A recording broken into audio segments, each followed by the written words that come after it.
Thomas Aquinas, Summa Theologica, Episode 20. Ad primum ergo decendum quod, licet ea quae sunt alti ordre homines cognitione, non sint ab homine per rationem inquirenda, sunt tamen a Deo revelata, suscipienda per fidem.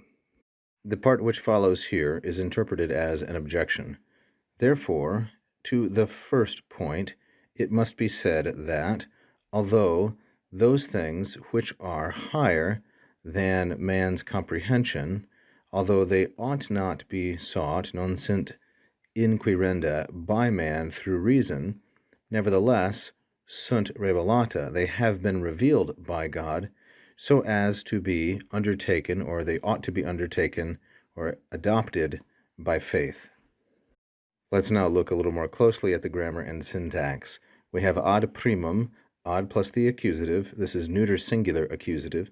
Therefore, to the first point, decendum, and we should understand this as decendum est. It must be said that, and remember this introduces oratio obliqua in post-classical Latin, that although, licet, ea, the things which are higher than human reason, so we have here ea as a neuter, plural, and nominative, because it's going to be the subject of sint, although those things, non sint inquirenda.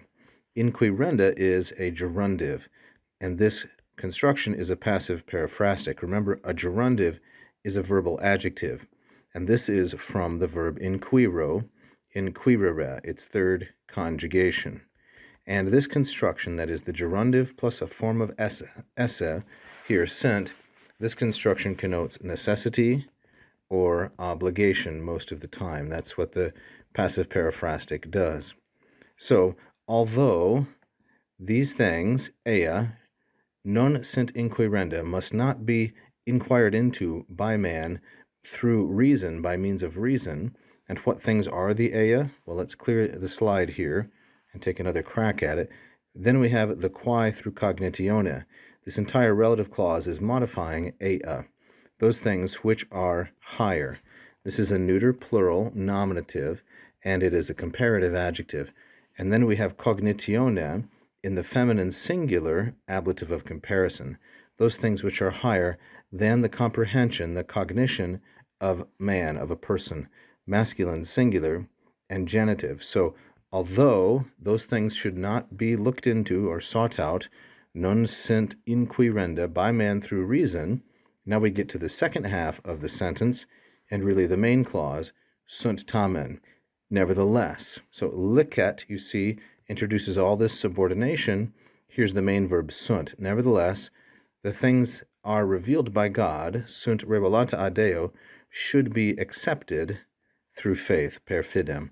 Here is another gerundive, and this, therefore, is another passive periphrastic. This one's neuter plural and nominative, as are revelata, inquirenda, and ea. Finally, fidem here is feminine singular and accusative as the object of the preposition per. People will often say fidem. However, this I, if you check, is short. It's fides, fidei, like so, and this is a fifth declension feminine noun. Thank you for watching. If you enjoyed the lesson, please press the like button. Don't forget to subscribe and leave a comment.